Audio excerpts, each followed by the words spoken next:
The world condemns Saudi mass executions. The hottest cutting-edge technology trends of 2015. And a reality star changes her look and sparks an international lip-plumping trend. Africa 54 starts right now.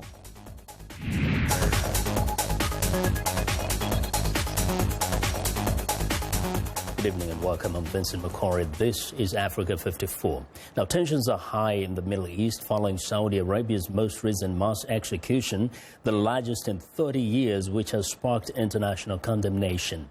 Mass protests against the ruling Saudi family are taking place in many Muslim countries after the execution of 47 people, including a popular Shia cleric. Human rights groups have long warned that Islamic courts in Saudi Arabia hand out death sentences even for non-violent crimes, and that trials are secretive and unfair.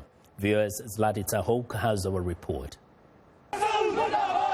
Protesters carried images of Sheikh Nimr al-Nimr, a prominent critic of the Saudi royal family, who was convicted of inciting unrest. The popular Shia cleric called for free elections and was arrested during a 2012 protest. His death angered large Shia populations in Iran and Iraq. Every son and every thinker of the Iraqi people condemned the decision to put Sheikh Nimr on the terrorist list. The leader of Lebanese Shiite militant group Hezbollah, Hassan Nasrallah, slammed Saudi Arabia in a televised speech on Sunday, while the audience shouted death to the House of Saud. The execution of Sheikh Nimr al-Nimr asserts to the Arab and Muslim world a Saudi message by blood, by sword, and by beheading that the Saudi regime is not concerned with the Islamic world, the other Muslim sects, or Muslim and international public opinion, and does not care about the friends who send messages asking and begging. It is a regime that does not care for the feelings of hundreds of millions of Muslims in the world who are harmed by such act. Saudi Arabia's Muslims are mostly Sunnis, and the country's law is based on Sharia. Shia Muslim leaders are calling for a strong international condemnation of the Saudi leaders.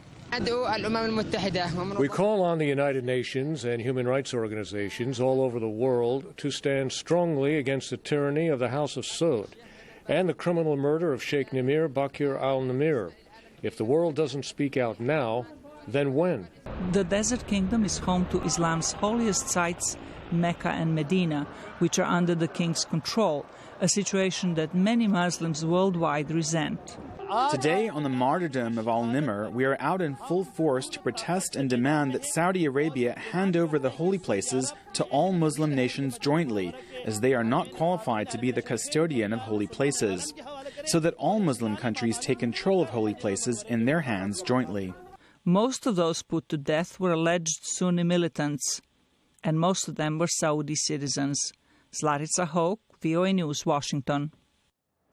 Well, Saudi Arabia has severed diplomatic ties with Iran less than a day after demonstrations in Tehran stormed the Saudi embassy to protest the Saudi execution of the prominent Shia cleric. Saudi Foreign Minister Adel Al-Jubeir announced the move late Sunday, saying that all Iranian diplomats must leave the country within 48 hours. Angry Iranian protesters on Saturday stormed the Saudi embassy in Tehran and a consulate in Mashhad, smashing furniture and setting fires at the embassy before being ejected by police. These ongoing attacks against diplomatic buildings are a blatant violation of all international agreements. These attacks come after aggressive statements by the Iranian regime that represented a clear score and encouraged the attacks against the kingdom's representatives. The move caps a rapidly worsening diplomatic crisis that erupted Saturday, shortly after Saudi officials announced the execution of Sheikh Nimr al-Nimr, a prominent Shia critic of Saudi Arabia's ruling royal family. 46 others were also executed in the kingdom, triggering international outrage and warnings of grave repercussions for the Saudi royal family. Hundreds of Iranians protested Sunday in the Iranian capital Tehran, chanting death to al-Saud royal family as well as the United States and Israel, that they accused of supporting the kingdom despite its actions. God has promised to get revenge over spilled blood of the innocent. When time passes, the House of Saud would certainly understand that his blood will catch up with those who executed him. Earlier Sunday, Iran's Supreme Leader Ayatollah Ali Khamenei warned that Saudi Arabia will face divine vengeance for its execution of Nimri. Protests also erupted in Bahrain, where police used tear gas on the crowds. Demonstrations also took place in India, as well as the Saudi embassy in London. Iran and Saudi Arabia have been vying for leadership in the Muslim world since Iran's 1977 revolution, which elevated to power hardline Shia clerics. The U.S. war in Iraq further inflamed religious and ethnic tensions by leading to a Shia-led government in Baghdad and a crucial shift in the sectarian balance of power in the region. Well, Burundi's capital, Bujumbura, was rocked by a series of explosions Monday, prompting police to block all streets leading to the city center. At least 4 blasts and sounds of gunfire were reported close to the mayor's office in the heart of Bujumbura. It could not be immediately confirmed if there were any casualties or injuries. Well, for details on the explosions in Burundi, I'm joined by Moses Havyarimana, a Bujumbura-based journalist. Moses, tell us what you have learned about today's explosions.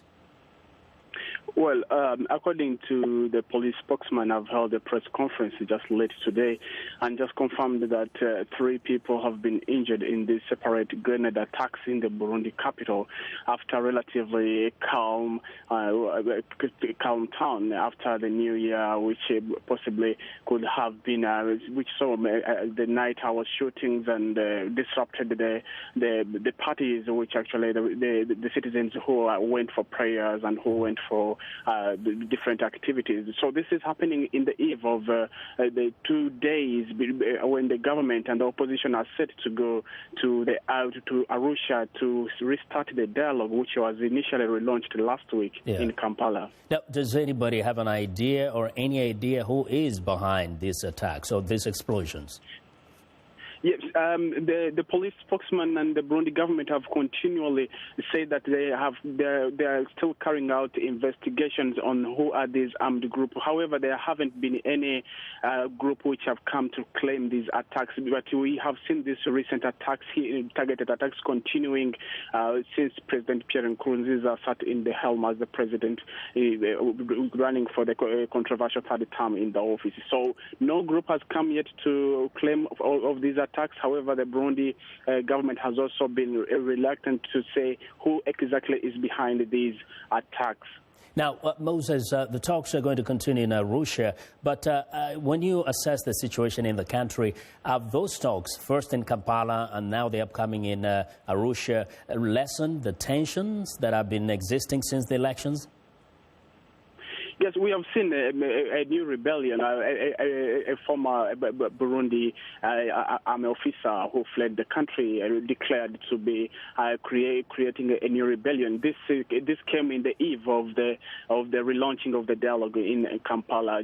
So these people are now actually it's a kind of making a statement that all the opposition, some army officers who have already defected the country, want to also get involved in the dialogue. However, the President Pierre Nkurunziza last week after the dialogue, he said that the manner on how the relaunching of the official dialogue in Entebbe was conducted wasn't really clear, and the Burundi government wasn't happy on how the representative of the opposition and civil society organizations were called upon, saying that the Burundi government will not go for dialogue or will not talk with the coup plotters who tried to oust the president in 13th of May last year. Well, Moses, thank you very much. Moses Havyarimana reporting from Bujumbura in Burundi.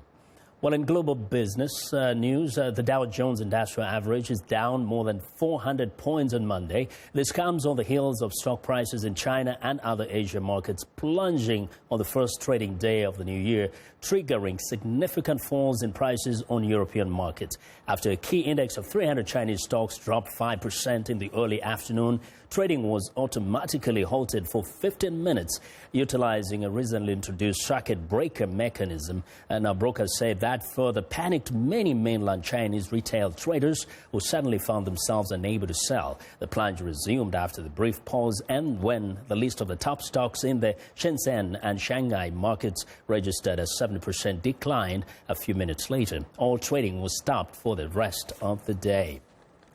Now, the White House is expected to host the leaders of Asia-Pacific nations this year as the U.S. continues its push to increase America's power and influence in the area. But the administration of President Barack Obama will face challenges as it seeks to further engage the region without increasing tensions with China. VOA's White House correspondent Mary Alice Salinas has our report. Good afternoon, everybody. President Barack Obama says America must be linked to the Asia-Pacific. The Asia-Pacific is absolutely critical to promoting security, prosperity, and human dignity around the world. That's why I've devoted so much of my foreign policy to deepening America's engagement with this region. In a bid to solidify the U.S. as a leader there, Obama has hosted regional leaders at the White House and met with others during multiple trips to the region. But the U.S. goal to create a peaceful and prosperous Asia-Pacific also hinges on Congress and whether it will ratify the Trans-Pacific Partnership Agreement in 2016. The massive trade deal faces tough opposition. Analyst Christopher Johnson. In most parts of Asia, economics is security. Maritime disputes in the South China Sea will also continue to be a challenge, says analyst Mark Noland. China's territorial claims and other actions have created anxiety among many of the smaller countries in the region, so they welcome the United States presence. At the same time, they don't want to get drawn into confrontations between the United States and China. The U.S. must walk a fine line, says Johnson. The balancing act, if you will, between trying to reassure allies and partners in Southeast Asia in particular, but all throughout Asia, that the U.S. is there, is responsive to its military alliance commitments with regard to growing Chinese activism in the region, but not make it look to the Chinese as if it's a containment strategy to try to damage China's interests in the region. The U.S. has committed to helping Southeast Asian nations build up their maritime capabilities and called on China to halt reclamation, new construction, and militarization of disputed areas in the South China Sea. Cybersecurity will also continue to be a source of friction between the global powers, says Johnson. The U.S. believes China is linked to a rise in the number of cyber espionage cases against the government and businesses. Beijing denies that. I think we'll see more political pressure on the administration to move towards sanctioning Chinese beneficiaries of cyber-enabled espionage, and when that happens, the Chinese are likely to retaliate. After a trip to Southeast Asia in November, Obama said the U.S. is poised to deepen ties even further, with leaders from the region set to visit the White House in 2016. Mary Alice Salinas, VOA News, the White House. Well, President Barack Obama has declared an emergency in the flood-ravaged state of Missouri as major floodwaters surge south. The move allows federal aid to help the state recover from massive flooding that has killed at least 2,000 people, forced thousands of others to evacuate, and submerged huge swathes of farmland. Levees are designed, as executive just said, to do specific things. So the 20-year levee is a levee that's going to top every once in a while, but you wouldn't think 4 times in 20 years. So I think it's time to look again and see, okay, why is it that we are fighting this weather more times than we would have traditionally thought we would? Well, Obama's declaration also permits the Federal Emergency Management Agency to coordinate disaster relief efforts. The flooding was touched off by more than 25 centimeters of rain over a 3-day period in the past week that mainly affected the Mississippi, Merrimack, and Missouri rivers. The National Weather Service issued flood advisories as far south as Tennessee through Monday evening, while local forecasters say many smaller rivers south of St. Louis will not crest until midweek. Well, we want to know what you think about Africa 54 and the stories we covered. Join the conversation on Facebook. The address is Africa54. And check out our headlines 24/7 on voaafrica.com. Find me on Twitter at VOA Vince Makori. Well, coming up, the hottest technology trends of 2015. Stay with us.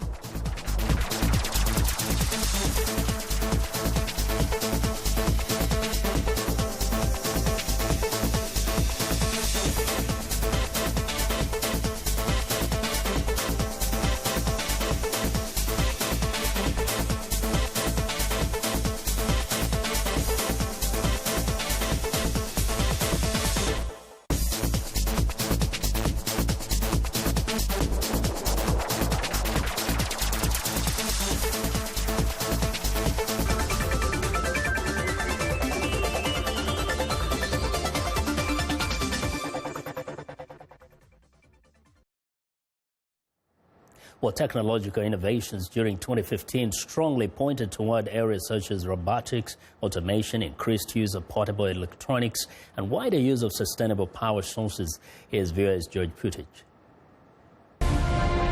This year's advances in computer hardware and software, mechanical devices, sensors, and artificial intelligence brought the world another step closer to the robotic future. Electric cars were a big hit. Most large manufacturers demonstrated higher mileage models, while others are pushing towards hydrogen-powered cars. We want to create a society that produces, uses, and connects with hydrogen power. Self-driving vehicles were also getting closer to everyday use. Even an autonomous truck built by Mercedes demonstrated its ability to safely navigate on a busy highway. I can take my hands off the wheel, and as you can see, the steering is smooth, and the vehicle remains on track. 3D printing technology has emerged as a cheaper way of manufacturing almost anything, from pastries to cars. The 3D printed chassis is only 102 pounds and has the same strength and safety protection as a frame that would have been made out of steel. Other researchers say 3D printed houses may soon start helping solve the global housing shortage. We use urban construction waste, mine tailings, and urban solid wastes as raw material. We sort them by category and we transform them into a special printing ink. Robots also gained new ground, from human-like receptionists and robotic barmen to exoskeletons that help paralyzed people walk again. We have learned from our research process that patients whose injuries below the fourth chest joint are able to use our robot to stand, walk, and sit down. Mind-controlled prosthetics continue to promise great help for amputees. We put in sensors into the muscles who pick up this signal, and then, in fact, that signal is moved away into the prosthetics, and then the prosthetics react as your brain actually wants. 2015 was also the year of the drones. Pilotless floating and flying vehicles have started exploring marine hydrology and biology, fighting game poachers in Africa, helping farmers survey and analyze their crops, and even inspecting large aircraft for possible damage. Meanwhile, software developers are finding more and more practical uses for smartphones. Instead of doing a blood draw, getting that sample sent to a lab, you can actually do it on the spot with just a finger prick of blood, and you get the result in 15 minutes with very similar quality as doing the test in a lab. Virtual reality also made big splash in the gaming industry and beyond, with sophisticated headsets that transport us to different worlds. Virtual reality is definitely the most exciting technology in the industry right now, and I think there'll definitely be a big focus on it at the show. Not least because there's a few different players in there. Also worth noting, in 2015, Microsoft introduced the newest version of the most popular operating system, Windows 10, for the first time making it available for download free of charge. George Putic, VOA News, Washington.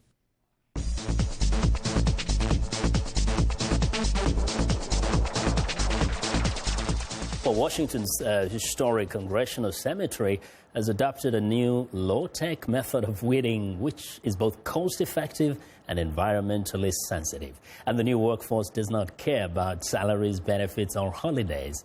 VOA's Lin Yang tells us more.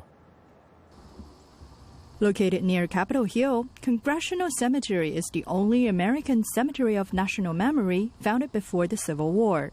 Those buried here include legendary FBI Director J. Edgar Hoover, famed Civil War photographer Matthew Brady, and many members of the U.S. Congress. In recent years, the cemetery has been overrun by weeds. Officials didn't want to use herbicides because of the nearby Anacostia River. We're always looking for ways to make sure that we're sustainable, that we're not using pesticides, things that might harm the environment. So the cemetery hired goats, who embarked on a non-stop eating binge as if they were at an all-you-can-eat buffet. They're kept corralled on the cemetery grounds by an electronic fence. The goats are owned by Mary Bowen, whose farm runs a company called Browsing Green Goats. The price tag to clean unwanted vegetation is $45,000 per acre. It sounds expensive, but Bowen says it's about half the price of using herbicides. The great thing about goats, there's no instructions, they don't take breaks, there's no union, they don't need Sunday afternoon off. They just love eating. The only time that they will actually take a break to lay down is to let the vegetation ruminate in their intestine. Otherwise, they are eating. Private residents can also hire these goats. Diana Davis and her neighbors employed 35 goats to clean their yards in the Heritage Harbor community of Annapolis, Maryland. Oh, they're doing a wonderful job. Everybody's thrilled because we all knew how dense it was when they came. And of course, the neighbors keep coming over to see and are just amazed. This is what Bowen was hoping for when she started the project. The goats, to me, give such a sense of community and brings people together for a common good, and that makes me feel really good to be of service. Bowen checks every day to make sure the electronic fence is working properly. She has not lost a single goat in 5 years. She hopes that through this approach, more people can actively take part in protecting the environment while keeping their property manicured and weed-free. Lin Yang for Yi Yang, VOA News, Washington, D.C. Well, it's time now for a short break. Still to come on Africa 54. An American reality TV star sparked a heart plastic surgery trend. We'll be right back.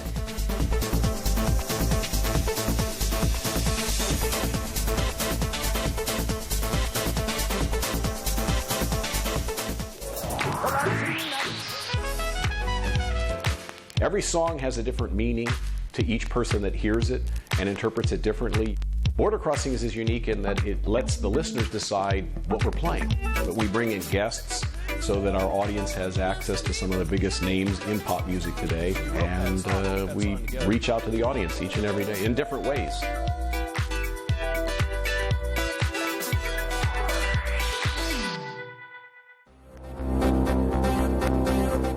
If you've just joined us, I'm Mariama Diallo, and here is a quick recap of today's headlines. In South Sudan, Famine Early Warning Systems Network says over 2 million people face food crisis in the country after years of unrest. In the Central African Republic, independent candidate Faustin Touadéra takes the lead in presidential elections after a quarter of the ballots are counted. In Nigeria, President Muhammadu Buhari acknowledges documents that say oil money was diverted into personal accounts rather than reaching government coffers. In Somalia, a new housing neighborhood outside of Mogadishu is seen as a sign that the country has begun to recover after decades of civil war. That's all for today. Thanks for watching. We'll see you next time.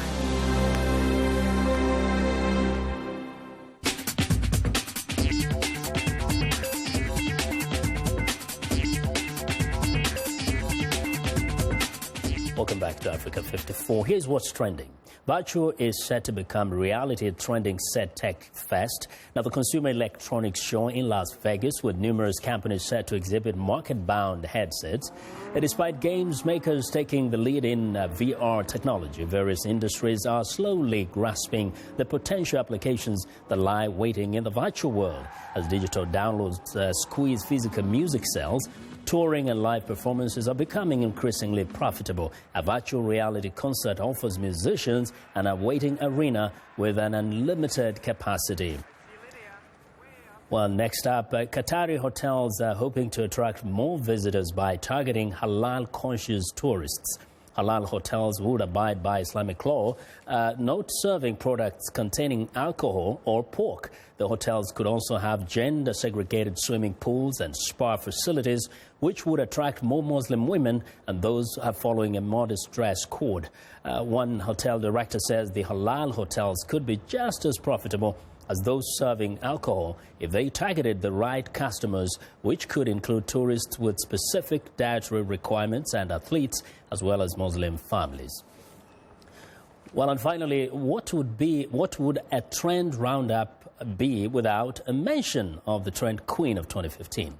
Well, plastic surgeons are reporting a sharp uptick in the patient requests for lip augmentations. The procedure can be done with injectable fillers or an implant. Social media posts by Kylie Jenner have resulted in younger girls requesting the plumbing procedure. Prior to Kylie's newfound fame, the average age of patients requesting fuller lips was between 25, 30, and 35. Now it's teens hoping to emulate Kylie's lash pout, visiting plastic surgeons. And that is what is trending today.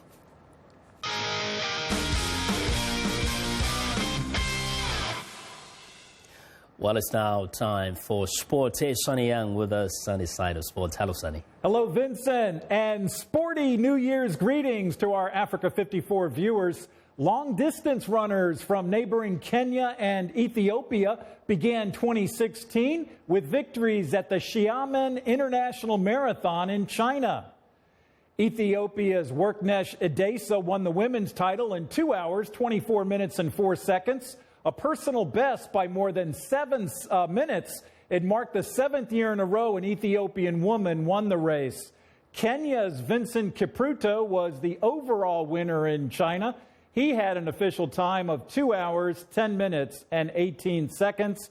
Vincent also won a silver medal in the marathon at the 2011 World Championships in Daegu, South Korea. Now let's go to Sao Paulo, Brazil, where Kenyans and Ethiopians dominated the 91st edition of the São Silvestre New Year's Eve road race. About 30,000 runners tested their speed and endurance in the popular 15-kilometer race through the streets of Brazil's largest city. First across the finish line was Kenya's Stanley Biwott, the 2015 New York City Marathon champion. Stanley clocked 44 minutes and 31 seconds.